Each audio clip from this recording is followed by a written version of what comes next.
Mullaperiyar dam പൊട്ടിയാലുള്ള ഭവിഷ്യത്തിനെക്കുറിച്ച് ഇതുവരെ ആരും ചിന്തിച്ചിട്ടില്ലെന്നും കേരളത്തിലെ ജനങ്ങളുടെ സുരക്ഷയും ജനവികാരവും കണക്കിലെടുത്ത് സുപ്രീം കോടതി ഈ വിഷയത്തിൽ എത്രയും വേഗം ഇടപെടണമെന്നും പൂഞ്ഞാർ മുൻ എംഎൽഎ PC ജോർജ് പറഞ്ഞു.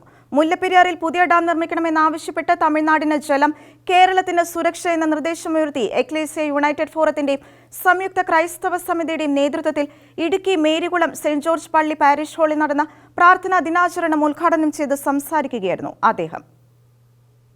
നീക്കം വരാത്ത നിൻ വാഗ്ദത്തമൻ പേർക്കുനി തന്നുവല്ലോ, കേൾക്കണേ എൻ പ്രാർത്ഥന, നൽകണേ എൻ യാചന. കേരള സമൂഹത്തെ ആശങ്കയുടെ മുൾമുനയിൽ നിർത്തുന്ന 126 വർഷം പഴക്കമുള്ള മുല്ലപ്പെരിയാർ അണക്കെട്ട് വിഷയത്തിൽ ശാശ്വതമായ പരിഹാരം കാണുക എന്ന ലക്ഷ്യത്തോടെയാണ് സംയുക്ത ക്രൈസ്തവ സമിതിയുടെ നേതൃത്വത്തിൽ പ്രാർത്ഥനാ ദിനം ആചരിച്ചത്. കേരളത്തിലെ ജനങ്ങളുടെ സുരക്ഷയും ജനവികാരവും കണക്കിലെടുത്ത് സുപ്രീം കോടതി ഈ വിഷയത്തിൽ എത്രയും വേഗം ഇടപെടണമെന്നും പുതിയ ഡാം പണിയാനായി കേന്ദ്ര സർക്കാർ 1000 കോടി രൂപ മാറ്റിവെക്കണമെന്നും PC ജോർജ് ഷെക്കേന ന്യൂസിനോട് പറഞ്ഞു. ഇത് പൊട്ടിയാലുണ്ടാകുമെന്ന് അപകടം എന്തെന്ന് ഇതുവരെ ആരും പൂർണ്ണമായി മനസ്സിലാക്കിയിട്ടില്ല. അതാണ് സത്യം. ഞാൻ ചിന്തിച്ചിട്ട് എനിക്ക് ചിന്തിക്കാൻ പോലും പറ്റുന്നതിനകത്ത് അത്രയും വലിയ ഒരു ഭയം തോന്നുന്നുണ്ട്. അതുകൊണ്ട് ഈ ഡാം പുതുക്കി പണിതേ പറ്റൂ. 999 കൊല്ലത്തേക്ക് ഒരു ഡാം നിൽക്കണമെന്ന് നടക്കില്ലല്ലോ. 1000 കോടി രൂപ മാറ്റിവെച്ച് എത്രയും വേഗം മുല്ലപ്പെരിയാറിൽ 1300 അടി താഴെ സ്ഥലം കണ്ടെത്തിയിട്ടുള്ളതാണ് അവിടെ ഡാം പണിത്. ആ ഡാം പണിത് ഗുണം രണ്ടാണ്. തമിഴ്നാടിനും നല്ല, നമുക്കും നല്ല.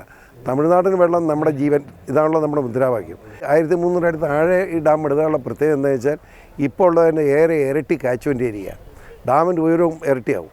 അങ്ങനെ വരുമ്പം ഇപ്പോഴുള്ളതിന് എന്നേക്ക് എത്രയോ ഇരട്ടി വെള്ളം തമിഴ്നാട് കൊണ്ടുപോകാൻ കഴിയും. തമിഴ്നാടിനും നല്ലതാണ്, നമുക്കും നല്ലതാണ്. ജനങ്ങളുടെ ഭീതി ഒഴിയുകയും ചെയ്യും. ഇന്ന് തുടങ്ങിയ പ്രാർത്ഥനായജ്ഞം മുല്ലപ്പെരിയാറിൽ പുതിയ ഡാം യാഥാർത്ഥ്യമാകുന്നതുവരെ തുടരുമെന്നും അതിന് എല്ലാവരുടെയും പ്രാർത്ഥന ഉണ്ടാകണമെന്നും Christian ministry coordinator Santhosh T പറഞ്ഞു. ഒരു പുതിയ അണക്കെട്ട് യാഥാർത്ഥ്യമാകുവാൻ നമ്മുടെ പ്രാർത്ഥനയാണ്. ഒരു ദിവസത്തേക്കല്ല, ഈ പ്രാർത്ഥന നമ്മൾ തുടരുന്നു.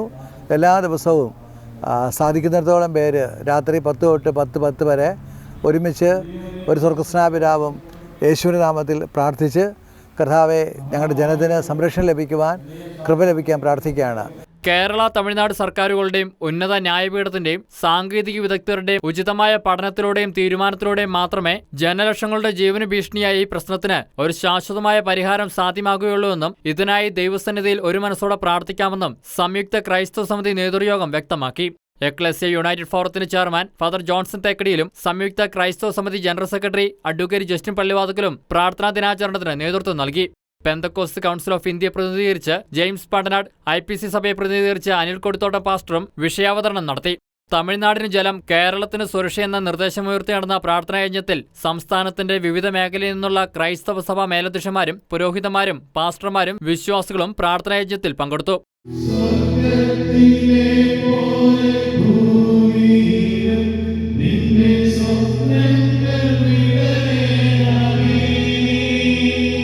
ഷെക്കേന ന്യൂസ്, ഇടുക്കി.